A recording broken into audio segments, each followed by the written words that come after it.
People are opening mortgage statements right now and realizing the help they thought ended years ago was still quietly holding parts of the housing market together. And by the end of this video, I'm going to show you why one change to FHA mortgage assistance could push a lot more people into foreclosure. Not because the mortgage suddenly exploded, but because the safety net underneath the mortgage is finally getting pulled away. Because honestly, I thought all this pandemic mortgage help was basically over years ago. The moratoriums, the emergency protections, the government assistance, I thought that whole era had ended. But apparently for some homeowners, it never fully did. And now that it's starting to end for real, the pressure that's been hiding underneath the market is starting to show up. And it's not showing up in headlines, it's not showing up in theory, but in foreclosure numbers. And this matters because FHA loans are usually the loans where buyers can put very little money down, 3.5% down, sometimes even less once grants and assistance gets involved. So a lot of people got into homes with almost no financial cushion at all. Very little room for mistakes, very little room for rising costs, very little room for life happening. And when life suddenly became more expensive, these were the borrowers most likely to start falling behind. Now, during the pandemic, FHA borrowers could use something called a partial claim. And the technical explanation honestly doesn't even matter as much as what it actually felt like. Because in practical terms, if somebody fell behind on payments, the system could still step in and basically push part of that financial pain into the future. So instead of foreclosure happening immediately, the pressure, it ends up getting delayed. The bill doesn't disappear. It just followed people quietly, month after month, year after year, sitting behind the mortgage like a kind of a financial quicksand. And for some families, that probably saved them. No question about it, right? But some people genuinely got hit hard. I mean, their hours got cut or businesses closed, so many jobs that disappeared. People were trying to survive, but this is where the emotional tension really starts, because while some homeowners were getting assistance, other homeowners were sitting at their kitchen table, staring at their own bills thinking, wait, where was my help? And that's the real emotional center of this story. It's not just housing or it's not just foreclosures, but it's the resentment, that feeling of resentment, because people who stayed current feel like they got punished for doing the responsible thing. They paid the bill, they skipped the vacation, they worked their overtime, they canceled things they didn't want to cancel, they stopped eating out, and they ignored their own stress. So what ended up happening is the insurance took their increase, so did the taxes and the groceries, and then they find out some homeowners were still being kept afloat by government-backed support years later. One viewer said this perfectly, right? He says, I can hardly pay my own mortgage, but the government forces me to pay someone else's. And that line right there explains why people are emotionally exhausted. Because now everybody feels squeezed.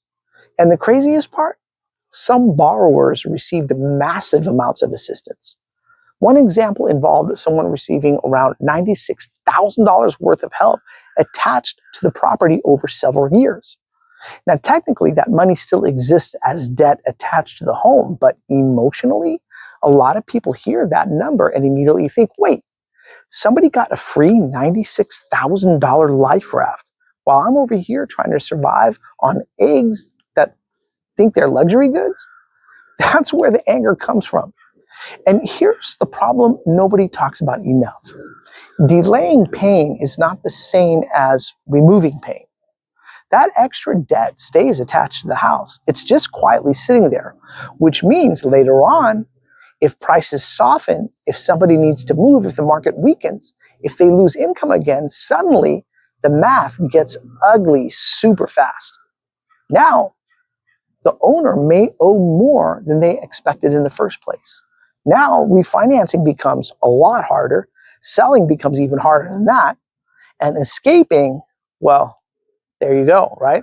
And this is why low down payment markets get dangerous once affordability breaks. Because when people have very little equity, they have very little protection. The house starts turning into a trap. especially once the emotional exhaustion kicks in, because that's the thing nobody really explains properly. The mortgage itself may stay fixed, but everything around the mortgage starts mutating. The insurance, the taxes, they mutate, HOA fees, utilities, and repairs, they mutate constantly. And at some point, the house stops feeling like stability and starts feeling like a subscription service designed by psychopaths. The mortgage didn't change, and that's the crazy part. But the payment didn't. But somehow, every other bill in America started acting like it wanted co-ownership of your home. And now, FHA is tightening the rules, so borrowers can no longer keep getting unlimited help. Now there are stricter timelines, stricter qualifications, and borrowers have to prove they can consistently make payments again before qualifying for more assistance, which means that people who were barely hanging on before, those are the people who are now going to start appearing in foreclosure data. And foreclosure rarely starts dramatically. It starts often quietly. It's a missed payment here, then another over there, a late notice over here, then a bank email nobody wants to open. Then somebody sitting silently at the kitchen table, refreshing their account balance like somehow the number might emotionally recover on its own. And that's how all of this begins. And once foreclosures start appearing, they spread pressure outward, because foreclosures don't just hit one homeowner.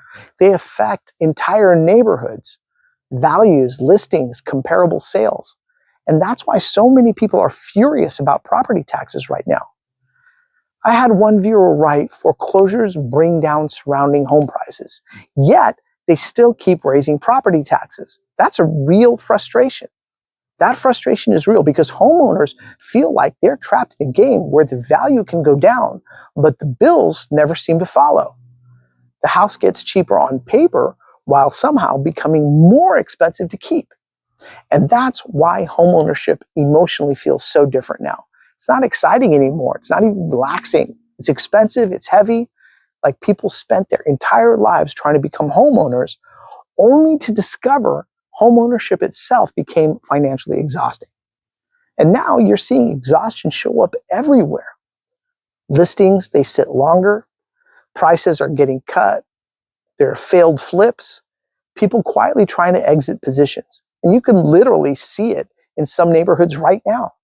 A renovation starts, money runs out, the project stalls, taxes stop getting paid, the listing sits there awkwardly like a half-finished group project nobody wants to admit failed. And then will come the dangerous part. One distressed sale becomes the new comparable sale, and suddenly the pressure spreads to everybody nearby.